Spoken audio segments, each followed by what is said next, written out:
جو لوگ آپ کے ساتھ وابستہ ہیں گھر میں، دفتر میں، راستے میں، ایون کبھی بس میں جاتے ہو تو بس میں، یا جب جہاں بھی کسی آدمی کے ساتھ چھوٹا سا کانٹیکٹ ہے وہاں پر آپ اپنے آپ کو افینسو نہ بناؤ.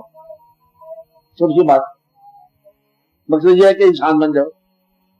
مداحوں کے ساتھ، سینئرز کے ساتھ، عام وزٹر کے ساتھ، ہر انسان کے ساتھ، انسانوں کی دنیا میں انسان بن کے رہو. یہ ایک فکر یاد رکھ لو تو مسئلہ یاد رکھ لو. انسانوں کی دنیا میں انسان بن کے رہو. اب انسان بن کے رہنا آپ کو خود بخود پتہ چاہیے. یہ تو پھر ایسے ہی ہے نا، مطلب جو کہیں گے انسان کیسے بنتے ہیں، ہم کہیں گے حیوان بن جاؤ. تو مدعا یہ ہے کہ جو انسان کی خود پتہ ہونا چاہیے. اور آپ کے پاس سب سے بڑی بات ہے ایک معیار ہونا چاہیے، اسٹینڈرڈ، کہ کس چیز کو ہم کہتے ہیں دی بیسٹ. کوئی معیار ہونا چاہیے نا، اس کے قریب کے جانے کی کوشش کرو. ہیومن بینگز کی دنیا میں آپ کو یہ علم ہونا چاہیے کہ سب سے بڑے انسان جو ہے اللہ تعالیٰ کے محبوب صلی اللہ علیہ وسلم. اب ان کی زندگی کے قریب جاؤ نا. اب یہ کہتے رہتے ہو کہ وہ بندے میں جو کھجور کی چٹائی ان کا بستر تھا تو یہ سارے واقعات باندھ کرتے اور زندگی ان کے علاوہ گزارتے. اب یہ بھی نہیں ہے کہ آپ سارا علم ہی حاصل کرتے جاؤ، عمل بھی کر کے دکھاؤ. وہ شخص دوسرے علم میں لگا رہتا ہے نا، تو یہ بھی ایک قسم کا عمل سے حجاب ہے کہ میں پڑھ رہا ہوں، آج کیا پڑھ رہا ہوں، مزدوری پڑھ رہا ہے، یہ پڑھ رہا ہے، وہ پڑھ رہا ہے، پھر دیکھو تو پھر وہ پڑھ رہا ہے. زندگی کے بارے میں کتاب پڑھ رہا ہوں، بے بات نہیں، زندگی تو دیکھی جا رہی ہے. کتاب میں تو زندگی نہیں ہے، زندگی تیرے پاس اٹھ کے چلی گئی. جو تیرے پاس اٹھ کے گئی ہے وہی زندگی تھی. تو کون سی زندگی ڈھونڈ رہا ہے کتابوں میں؟ مطلب یہ کہ زندگی بھی تم نے نہ دیکھی. زندگی کے بارے میں جو آپ حتمی فیصلہ آپ کا تھا، آپ ہر پہ آخر تھے اور زندگی پاس سے نکل گئی، ہاتھ سے نکل گئی. تو یہ بات بھی آپ نے نہ دیکھی.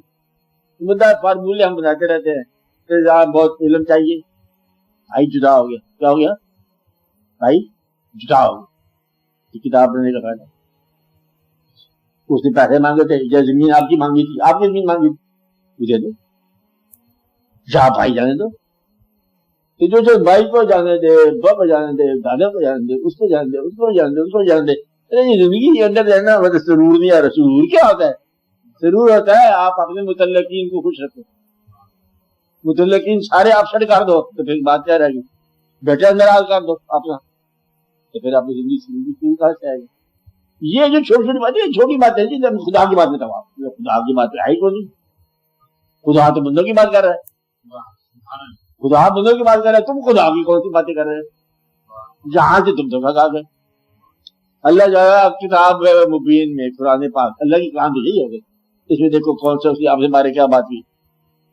انہوں نے قوموں کا ذکر کیا، پیغمبروں کا ذکر کیا، تمہارا ذکر کیا، آنے والوں کا ذکر کیا، جانے والوں کا ذکر کیا، اس زندگی کا ذکر کیا، زمین کا ذکر کیا، جنات کا بھی تھوڑا سا ذکر ہے.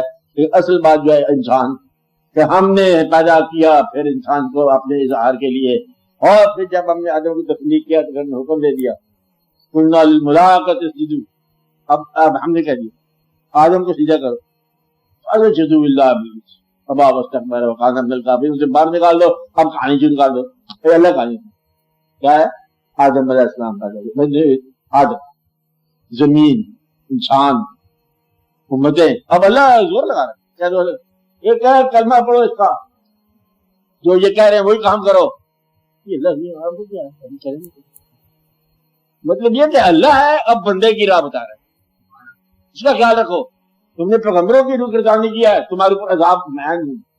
آپ کو ہم نے تو پیغمبروں کے ساتھ بغاوت کی ہے نا، عذاب دینے کے لیے آپ تیار ہیں. تو گویا کہ مطلب اللہ اتنا انوالوڈ ہے انسانوں کی زندگی میں.